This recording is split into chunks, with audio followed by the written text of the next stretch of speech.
Hello नमस्कार दोस्तों, आज की इस वीडियो में आपका बहुत बहुत स्वागत है। दोस्तों आज की इस वीडियो में हम बात करेंगे एक बहुत ही इंपॉर्टेंट टॉपिक, और टॉपिक का नाम क्या है उससे पहले मैं आपको बताना चाहूँगा कि अभी तक जिसने भी हमारे यूट्यूब चैनल को सब्सक्राइब नहीं किया है वो जल्दी से जाइए और यूट्यूब चैनल को सब्सक्राइब कीजिएगा, ताकि आने वाली हर वीडियो का नोटिफिकेशन आपको सबसे पहले प्राप्त हो सके। तो दोस्तों स्टार्ट करते हैं आज का टॉपिक, और आज का टॉपिक क्या होगा उसके बारे में आपको बताना चाहूँगा। तो दोस्तों आज का टॉपिक हमारा है ऑक्सीकरण व अपचयन अभिक्रिया। ध्यान से समझिएगा दोस्तों, ऑक्सीकरण समझना, ऑक्सीकरण व अपचयन अभिक्रिया, ऑक्सीकरण व अपचयन, ध्यान देना, ऑक्सीकरण व अपचयन अभिक्रिया, ठीक है ना, ऑक्सीकरण व अपचयन अभिक्रिया, इनके बारे में हम पढ़ने वाले हैं दोस्तों, ठीक है ना। यानी कि आज हम पढ़ेंगे दोस्तों ऑक्सीकरण और अपचयन अभिक्रियाओं के बारे में, ठीक है। बहुत इंपॉर्टेंट टॉपिक है दोस्तों। अब जो ऑक्सीकरण और अपचयन अभिक्रियाएं हैं दोस्तों, ये 5 भागों में हम विभाजित करके इनको पढ़ने वाले हैं, ठीक है।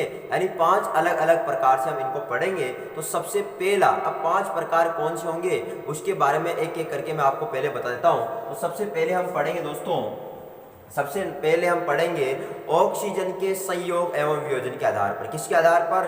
ऑक्सीजन के संयोग एवं वियोजन के आधार पर, ठीक है। नंबर 2 पे हम बात करेंगे दोस्तों हाइड्रोजन के संयोग एवं वियोजन के आधार पर। किसके आधार पर? हाइड्रोजन के संयोग एवं वियोजन के आधार पर। नंबर 3 पे हम बात करेंगे दोस्तों विद्युत धनी तत्वों के संयोग एवं वियोजन के आधार पर। किसके आधार पर?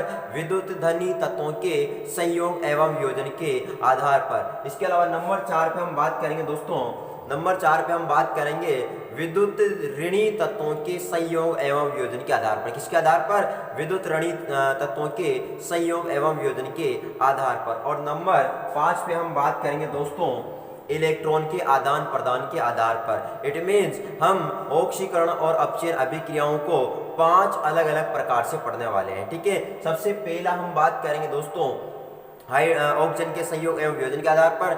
नंबर 2 पे हम बात करेंगे हाइड्रोजन के संयोग एवं वियोजन के आधार पर। नंबर 3 पे हम बात करेंगे विद्युत धनी तत्वों के संयोग एवं वियोजन के आधार पर। नंबर 4 पे हम बात करेंगे विद्युत ऋणी तत्वों के संयोग एवं वियोजन के आधार पर। और नंबर 5 पे हम बात करेंगे इलेक्ट्रॉन के आदान प्रदान के आधार पर। तो सबसे पहले हम बात करते हैं दोस्तों, आज सबसे पहला हम बात करेंगे दोस्तों ऑक्सीजन के संयोग एवं वियोजन के आधार पर। नंबर फर्स्ट है ना, ऑक्सीजन के, ध्यान देना, ऑक्सीजन के संयोग है ना, ऑक्सीजन के संयोग एवं वियोजन के आधार पर, ऑक्सीजन के संयोग एवं वियोजन के आधार पर हम क्या पढ़ने वाले हैं? ऑक्सीकरण और अपचयन अभिक्रियाएं पढ़ने वाले हैं, ठीक है ना। ध्यान समझिएगा, ऑक्सीजन के संयोग एवं वियोजन के आधार पर किसे कहते हैं, ठीक है ना। तो एक तरफ हम क्या करते हैं, इनको अच्छी तरह समझने के लिए एक तरफ हम लिख लेते हैं ऑक्सीकरण, एक तरफ क्या लिख लेते हैं? ऑक्सीकरण, और एक तरफ हम लिख लेते हैं दोस्तों अपचयन, ठीक है ना। समझने की कोशिश करना, एक तरफ हमने लिखा ऑक्सीकरण और एक तरफ हमने लिखा अपचयन, ठीक है। यानी कि एक तरफ ऑक्सीकरण अभिक्रिया होगी और एक तरफ अपचयन अभिक्रिया होगी, ठीक है।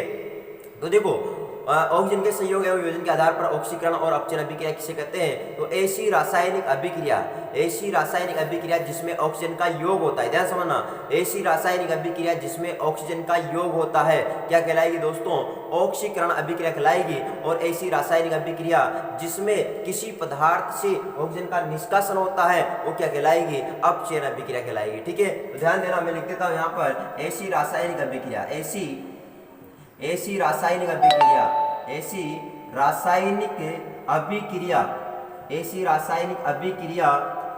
जिसमें किसी पदार्थ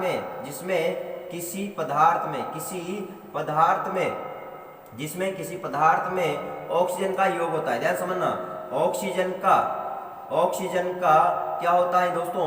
योग होता है। यानी ऐसी रासायनिक अभिक्रिया जिसमें किसी पदार्थ में ऑक्सीजन का योग होता है क्या कहलाएगी? ऑक्सीकरण अभिक्रिया कहलाती है। क्या कहलाती है? ऑक्सीकरण अभिक्रिया कहलाती है, ठीक है। ऐसी रासायनिक अभिक्रिया जिसमें किसी पदार्थ में ऑक्सीजन का योग होता है ऑक्सीकरण अभिक्रिया कहलाती है, ठीक है। आई होप आपको ये समझ में आया होगी। ऐसी रासायनिक अभिक्रिया जिसमें किसी पदार्थ में ऑक्सीजन का योग होगा क्या कहलाएगी? ऑक्सीकरण अभिक्रिया कहलाएगी।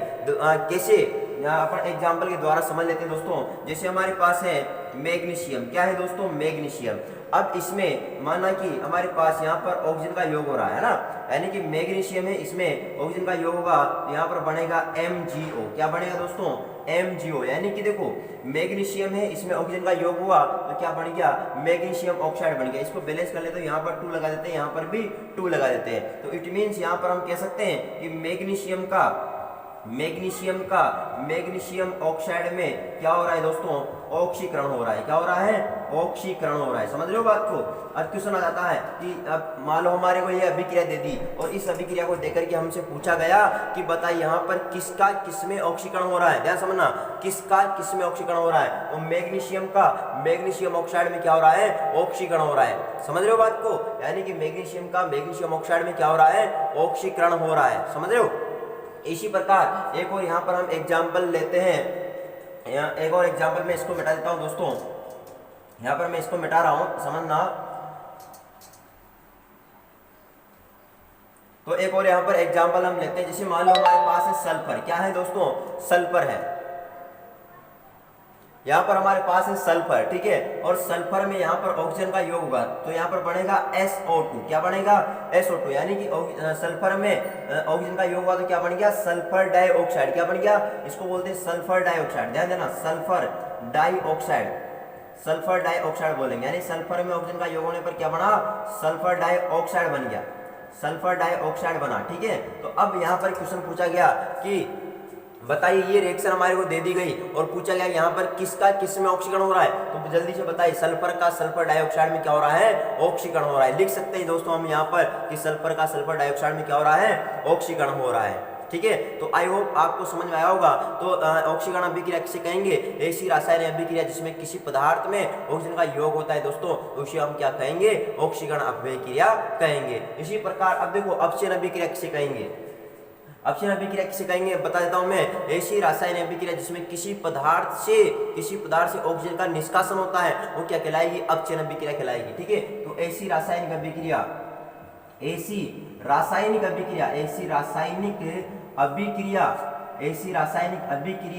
जिसमें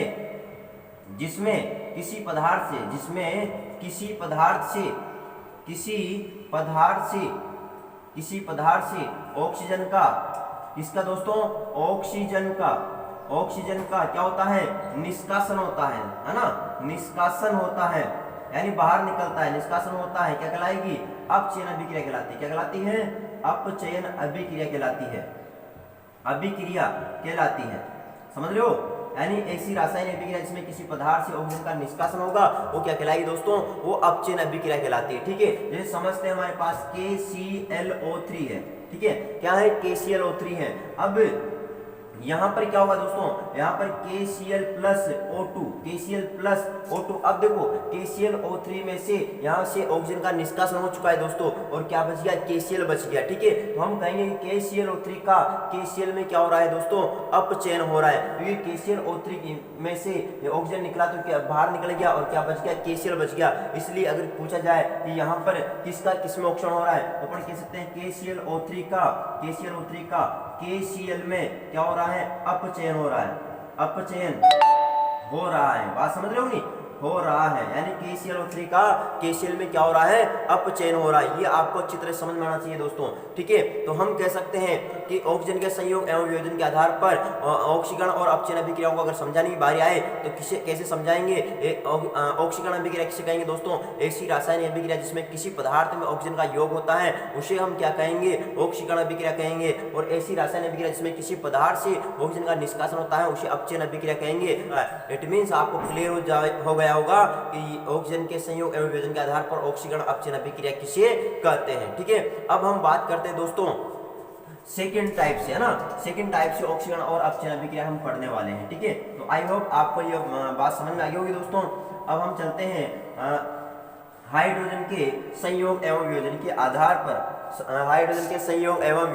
आधार पर ऑक्सीकरण और अपचयन अभिक्रियाओं के बारे में पढ़ते हैं, ठीक है। यानी कि हाइड्रोजन के, ध्यान समझना, हाइड्रोजन के संयोग एवं वियोजन के आधार पर, हाइड्रोजन के संयोग एवं वियोजन के आधार पर आधार पर, हाइड्रोजन के संयोग एवं वियोजन के आधार पर ऑक्सीकरण और अपचयन अभिक्रियाओं के बारे में हम पढ़ेंगे। तो वही हम यहाँ पर काम करेंगे। एक तरफ हम लिखेंगे ऑक्सीकरण, क्या लिखेंगे दोस्तों, ऑक्सीकरण, और एक तरफ हम लिख लेते हैं अपचयन, क्या लिख लेते हैं, अपचयन लिख लेते हैं। ठीक है, यानी कि अब देखो किसे कहते हैं ऑक्सीकरण और अपचयन अभिक्रियाएं, किसके आधार पर, हाइड्रोजन के संयोग एवं वियोजन के आधार पर। ध्यान से पूरी निगाहें जमा के रखिएगा दोस्तों। ठीक है, तो ध्यान देना यहाँ पर। अब मैं यहाँ पर बोल रहा हूँ दोस्तों, आप समझने की कोशिश करना। ऑक्सीकरण अभिक्रिया किसे कहेंगे, ऐसी रासायनिक अभिक्रिया, ऐसी रासायनिक अभिक्रिया जिसमें किसी पदार्थ से हाइड्रोजन का निष्कासन होता है। किसका निष्कासन होता है, हाइड्रोजन का, यानी कि हाइड्रोजन का निष्कासन होता है। ऐसी रासायनिक अभिक्रिया जिसमें किसी पदार्थ से हाइड्रोजन का क्या होता है, निष्कासन होता है, निष्कासन होता है, उसे हम क्या कहेंगे, ऑक्सीकरण अभिक्रिया कहेंगे। और ऐसी रासायनिक अभिक्रिया जिसमें किसी पदार्थ में हाइड्रोजन का योग होता है, किसका योग होता है दोस्तों, हाइड्रोजन का योग होता है, उसे हम क्या कहेंगे, उसे हम अपचयन अभिक्रिया कहेंगे। समझ गए होंगे। तो ऐसी रासायनिक अभिक्रिया जिसमें किसी पदार्थ में हाइड्रोजन का निष्कासन होता है उसे हम ऑक्सीकरण अभिक्रिया कहेंगे। और ऐसी रासायनिक अभिक्रिया जिसमें किसी पदार्थ में हाइड्रोजन का योग होता है उसे अपचयन अभिक्रिया कहते हैं। एग्जाम्पल के द्वारा समझते हैं। जैसे ध्यान देना, यहाँ पर हाइड्रोजन का क्या हो रहा है, निष्कासन हो रहा है। देखना CH3 CH2OH, इसको बोलते दोस्तों हम एथेनॉल, क्या बोलेंगे, एथेनॉल। अब ये क्या होगा, यहाँ पर नवजात ऑक्सीजन की उपस्थिति में ये यहाँ से हाइड्रोजन का निष्कासन होगा, तो यहाँ पर बनेगा CH3CHO प्लस H2। अब ध्यान समझना दोस्तों, यहाँ पर हमारे पास हाइड्रोजन की संख्या देखो 3 2 5 और 1 6, कितने 6। अब यहाँ से हाइड्रोजन का निष्कासन हो गया, यहाँ पर कितने 4 हाइड्रोजन बच चुके हैं। ठीक है, 3 और 1 4। तो इट मीन्स हम कहेंगे कि अगर हाइड्रोजन का निष्कासन हो रहा है तो वहां पर कौन सी अभिक्रिया होगी, वहां पर होगी ऑक्सीकरण अभिक्रिया। अब यहाँ पर क्वेश्चन बनता है कि किसका किसमें ऑक्सीकरण हो रहा है, तो हम यहाँ पर कहेंगे, इसको दोस्तों अपन बोलते हैं एथेनेल, क्या बोलेंगे, एथेनेल बोलते हैं। ठीक है ना। तो दोस्तों यहाँ पर एथेनॉल का ध्यान देना, एथेनॉल का एथेनेल में है ना, एथेनॉल का एथेनेल में क्या हो रहा है, ऑक्सीकरण हो रहा है। ठीक है ना, ऑक्सीकरण हो रहा है।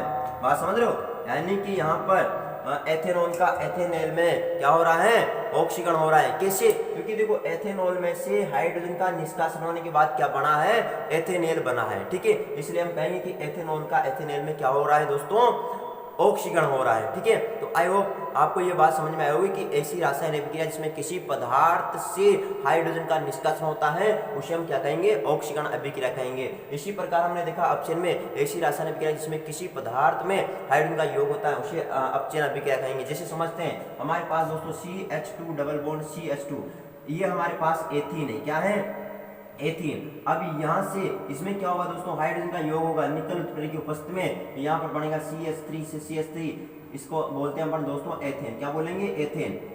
ठीक है ना। तो यानी कि यहाँ पर दोस्तों एथीन में हाइड्रोजन का योग होने के बाद क्या बन गया, एथेन बन गया। तो यहाँ पर दोस्तों एथीन का ध्यान समझना, एथीन का एथेन में क्या हो रहा है, एथेन में अपचयन हो रहा है, अपचयन हो रहा है,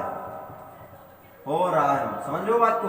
यानी एथीन में हाइड्रोजन का योग हुआ, एथीन में हाइड्रोजन का योग हुआ तो क्या बना, एथेन बना। तो यानी कि जिस पदार्थ में हाइड्रोजन का योग होगा उसका क्या होगा, अपचयन होगा। किस में हो रहा है, एथेन में हो रहा है। ये समझने वाली बात है। ठीक है ना। यानी कि एथीन का एथेन में क्या हो रहा है, अपचयन हो रहा है। आई होप दोस्तों आपको ये बात समझ में आई होगी। तो साथ के साथ नोट्स लिखते जाइएगा दोस्तों, ताकि आपको किसी भी प्रकार की कोई दिक्कत नहीं हो। ठीक है, तो अब हम चलते हैं दोस्तों तीसरे टाइप से ऑक्सीकरण और अपचयन अभिक्रियाओं के बारे में हम समझने की कोशिश करते हैं। ठीक है, तीसरे टाइप से हम समझने की कोशिश करते हैं दोस्तों।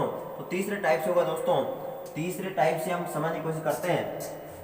तो तीसरे टाइप से दोस्तों विद्युत धनी, ध्यान देना, विद्युत धनी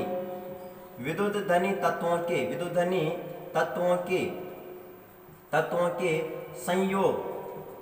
संयोग एवं वियोजन के आधार पर,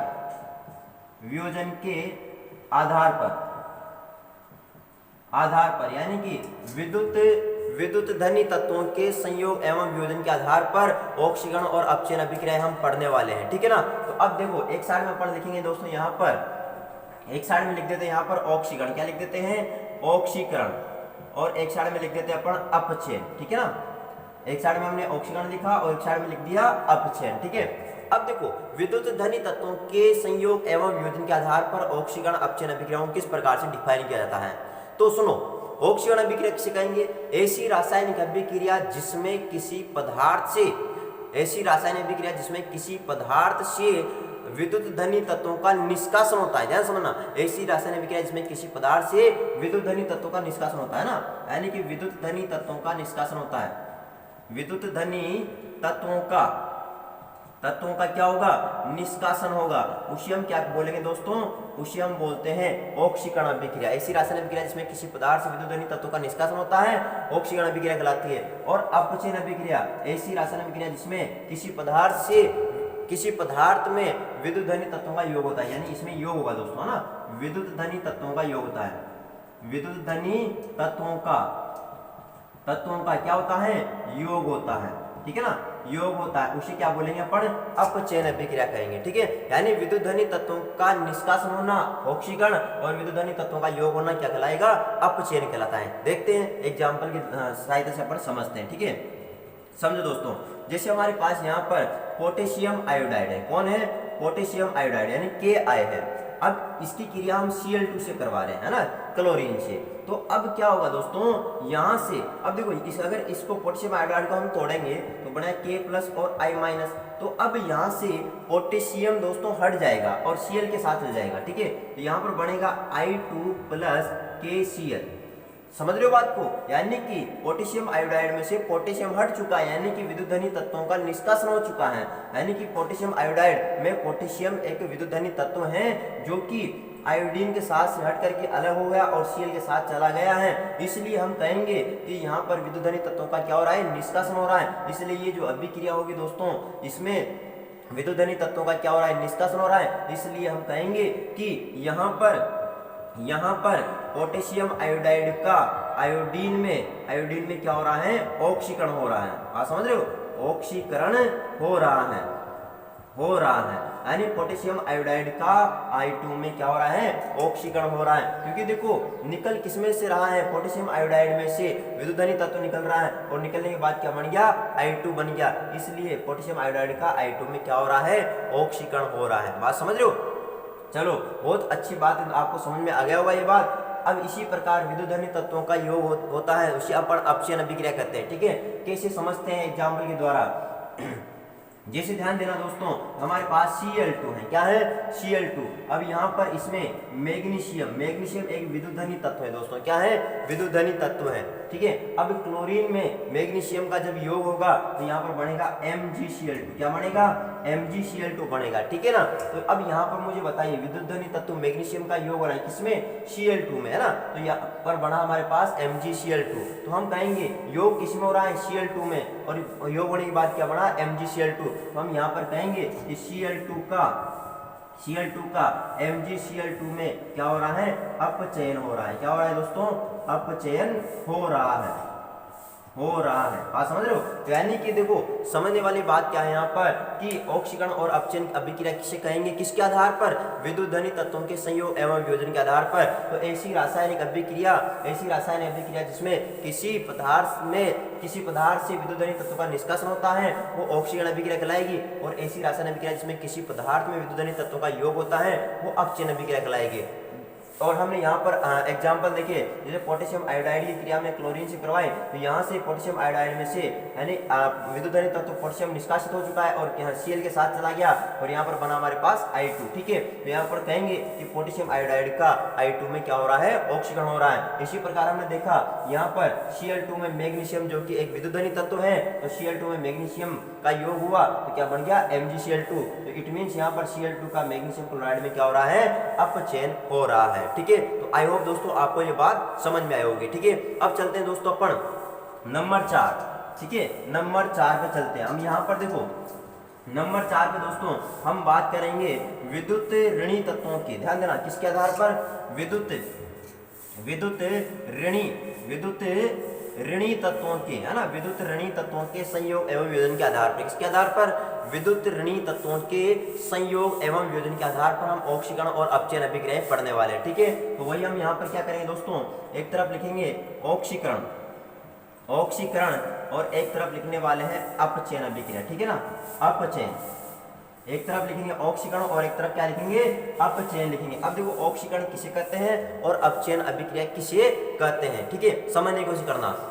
ध्यान समझना, ऐसी रासायनिक अभिक्रिया जिसमें किसी पदार्थ में विद्युत ऋणी तत्वों का योग होता है, किसका योग होता है, विद्युत ऋणी तत्वों का योग होता है, वो क्या कहलाएगी, ऑक्सीकरण अभिक्रिया। और ऐसी रासायनिक अभिक्रिया जिसमें किसी पदार्थ से विद्युत ऋणी तत्वों का निष्कासन होता है, वो क्या कहलाएगी, अपचयन अभिक्रिया कहलाएगी, ठीक है। तो अब समझते हैं, यानी कि इसमें ऑक्सीकरण में क्या होगा, विद्युत ऋणी तत्वों का योग होगा ना, विद्युत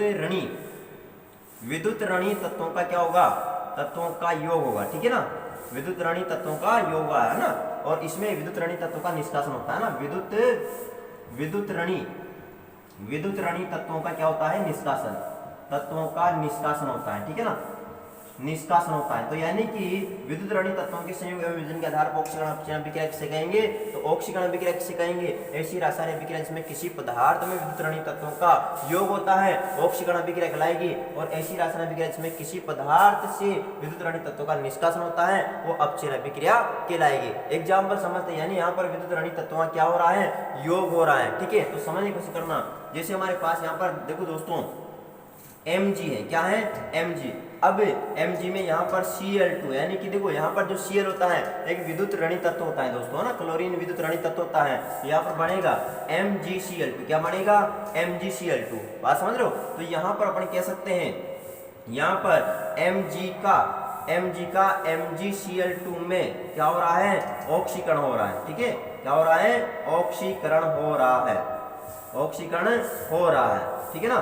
क्योंकि देखो विद्युत ऋणी तत्व का संयोग हुआ किसमें, मैग्नीशियम में, तो क्या बना, मैग्नीशियम क्लोराइड बन गया। तो यानी कि अपन कह रहे हैं कि जिसमें योग होता है उसका, और योग होने के बाद जो बनता है उसमें ऑक्सीकरण हो रहा होता है। तो मैग्नीशियम क्लोराइड में क्या हो रहा है, ऑक्सीकरण हो रहा है। इसी प्रकार विद्युत ऋणी तत्व का निष्कासन होता है, उसे हम क्या कहते हैं, अपचयन अभिक्रिया कहते हैं। जैसे यहाँ पर भी एक एग्जाम्पल के द्वारा हम समझने की कोशिश करते हैं, जैसे FeCl3 plus H2, FeCl3 plus H2, तो यानी कि FeCl3 प्लस H2, तो यहाँ पर बनेगा दोस्तों FeCl2 प्लस HCl।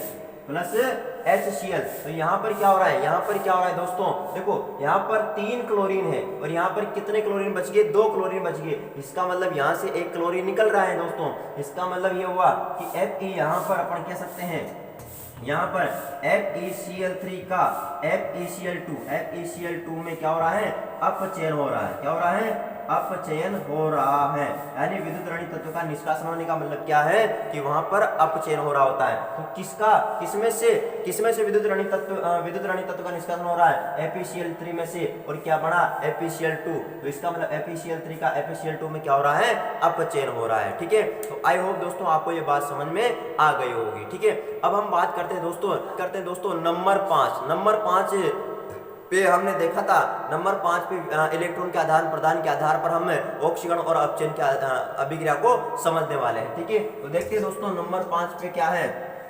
नंबर 5 पे दोस्तों देखिएगा ध्यान से, नंबर 5 पे देखते हैं। तो नंबर 5 पे है दोस्तों इलेक्ट्रॉन के आदान प्रदान के आधार पर, किसके आधार पर, इलेक्ट्रॉन के आदान प्रदान के आधार पर, इलेक्ट्रॉन, ध्यान देना, इलेक्ट्रॉन के आदान प्रदान के आधार पर, इलेक्ट्रॉन के आदान प्रदान के आधार पर, इलेक्ट्रॉन के आदान प्रदान के आधार पर ऑक्सीकरण और अपचयन अभिक्रिया हम पढ़ने वाले हैं, ठीक है। किसके आधार पर, इलेक्ट्रॉन के आदान प्रदान के आधार पर। तो वही हम काम करेंगे, एक तरफ हम लिखेंगे ऑक्सीकरण और एक तरफ क्या लिखेंगे, अपचयन लिखेंगे, ठीक है। यानी एक तरफ ऑक्सीकरण अभिक्रिया और एक तरफ अपचयन अभिक्रिया। समझने की कोशिश करना दोस्तों।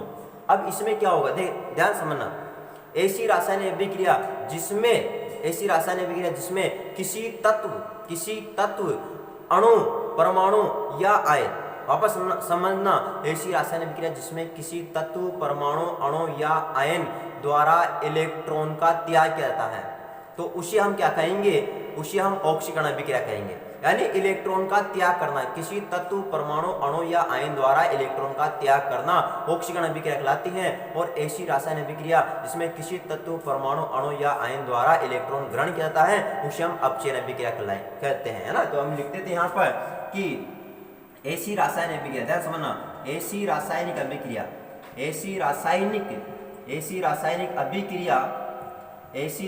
अभिक्रिया जिसमें किसी तत्व परमाणु अणु या आयन द्वारा इलेक्ट्रॉन का त्याग किया जाता है क्या कहलाएगी? ऑक्सीकरण अभिक्रिया कहलाती है। क्या कहलाती है? ऑक्सीकरण, ध्यान समझना, क्या कहलाएगी? ऑक्सीकरण अभिक्रिया कहलाती है, ठीक है ना। और अपचयन अभिक्रिया किसे कहेंगे? ऐसी रासायनिक अभिक्रिया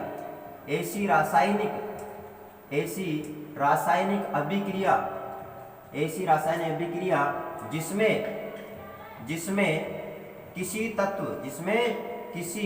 तत्व परमाणु अणु या आयन द्वारा इलेक्ट्रॉन ग्रहण किया जाता